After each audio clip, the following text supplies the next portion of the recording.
அபிராமி சிவகாமி கருமாரி மகமாயி திருக்கோயில் தெய்வங்கள் நீதானம்மா. அன்னைக்கு அன்றாடம் அபிஷேகம் அலங்காரம் புரிகின்ற சிறு தொண்டன் நான் தானம்மா.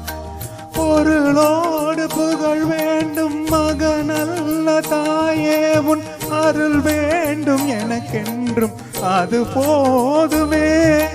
அடுத்திங்கு பிறப்பொன்று அமைந்தாலும் நான் உந்தன் மகனாக பிறக்கின்ற வரம் வேண்டுமே. அதை நீயே தருவாயே. அம்மா என்றழைக்காத உயிரில்லையே.